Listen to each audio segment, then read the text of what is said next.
अस्सलाम वालेकुम। आज का लेक्चर जो हमने पीछे पढ़ा था एस्टेरिक सर्च के बारे में, उसका नेक्स्ट स्लाइड है हमारी हेरिस्टिक सर्च। जो हमने हेरिस्टिक पढ़ी थी उसमें ही थोड़ी सी चेंजेस की गई है, तो उसको हम आज डिस्कस करेंगे।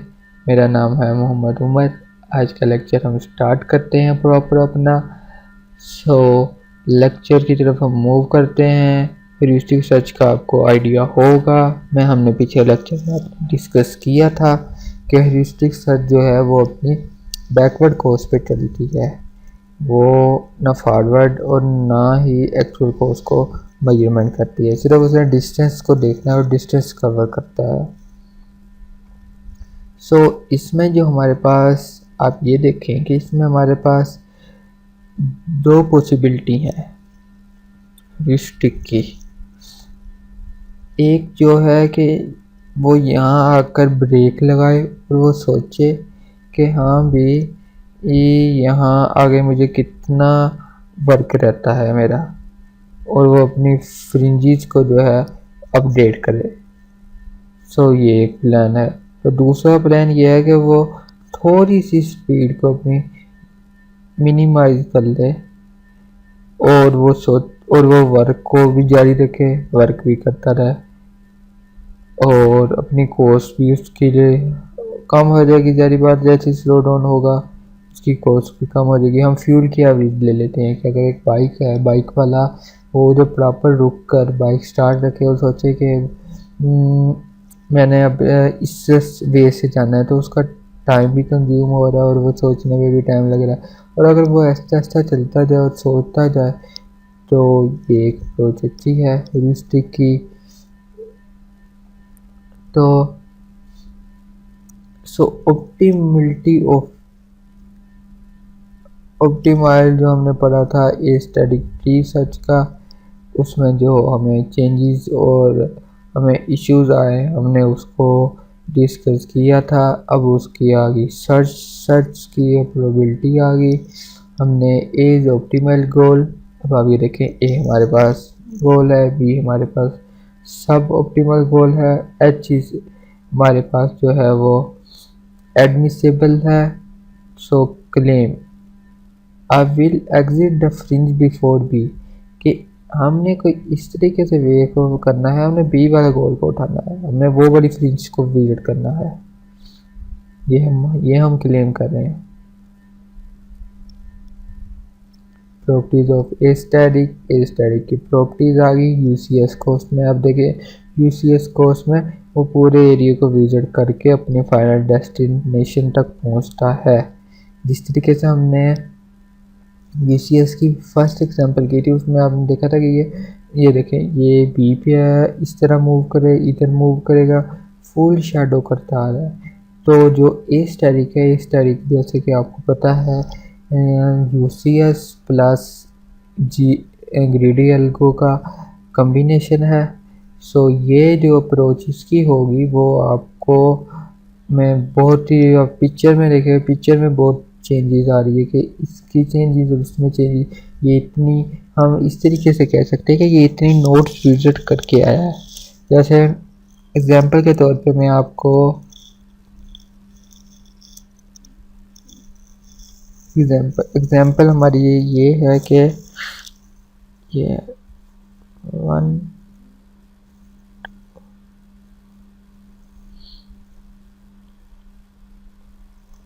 3 आ गया, ये हमारा 4 आ गया।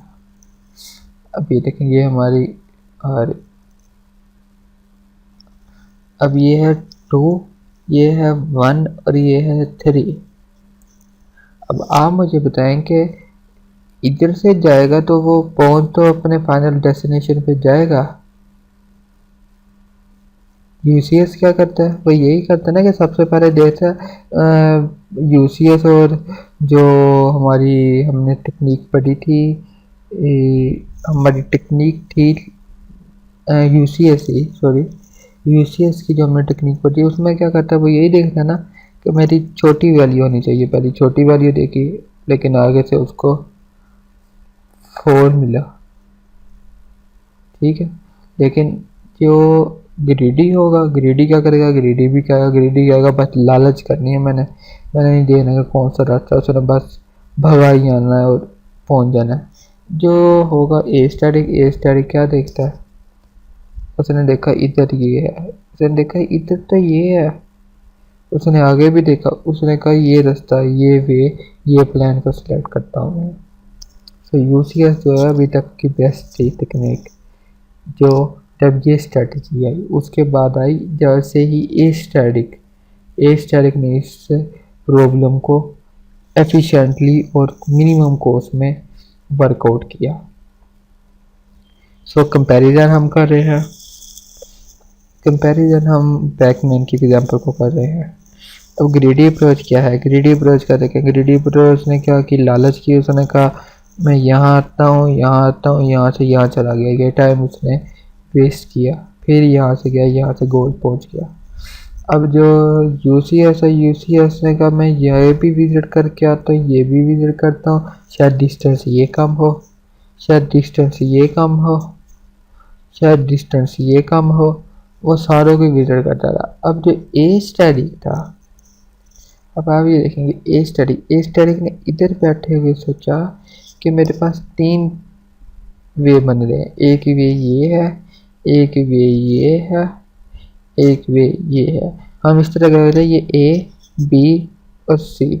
अब आप लोग मुझे बताएं कि इसमें से कौन सा बेस्ट है जो वो विजिट करें, जो वो विजिट करे।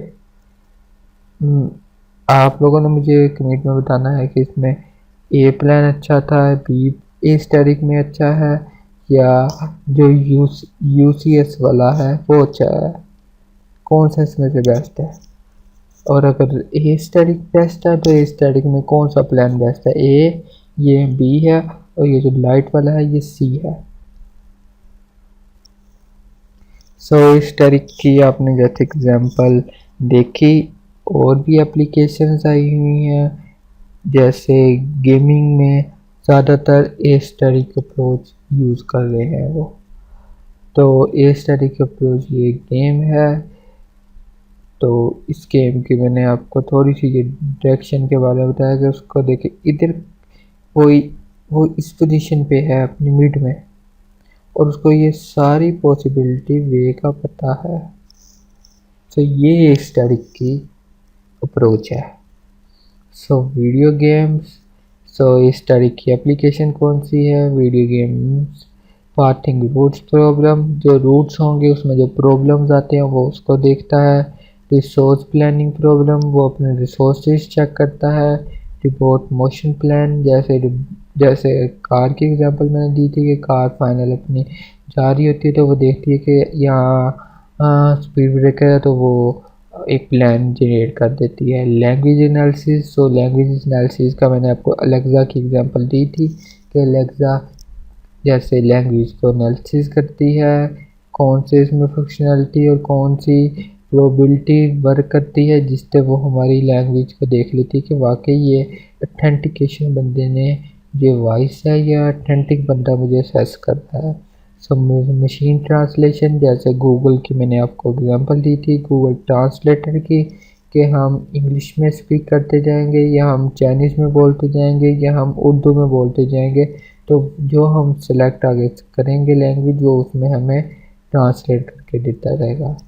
So third last is speech recognisation. Speech recognisation का मैंने आपको फर्स्ट लेक्चर में ही आइडिया दे दिया था कि स्पीच रिकग्नाइजेशन क्या है, कि जो भी हमारे वर्ड्स हैं, जैसे ट्रांसलेटर में वो हमारी स्पीच को देखता है, हमारी वर्ड्स को देख रहा होता है, मैच करता है, पूरा एल्गोरिथम चलाता है, अपनी पूरी टेक्निक को यूज़ करता है, देन वो हमें रिज़ल्ट जनरेट करके बता देता है कि आपने दिस कहा था।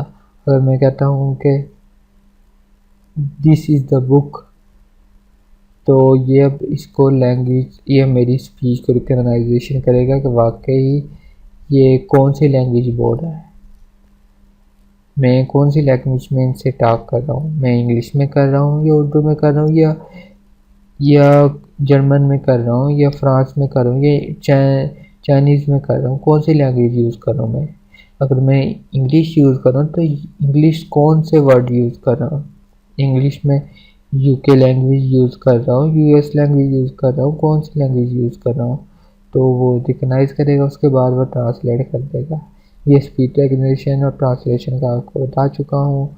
इस तारीख की फाइनल समरी आपको आइडिया हो गया है कि स्टोरी किस तरीके से है। जैसे ये एक फनी सी एग्जाम्पल आपके लिए बनाई थी मैंने, पिक्चर क्रिएट की है कि इसमें देखें कि वो खरगोश जो है वो कछुए को अपने सर पे उठाकर भगाई जा रहा है, ताकि इस सारी टेक्निक भी इसी तरह है।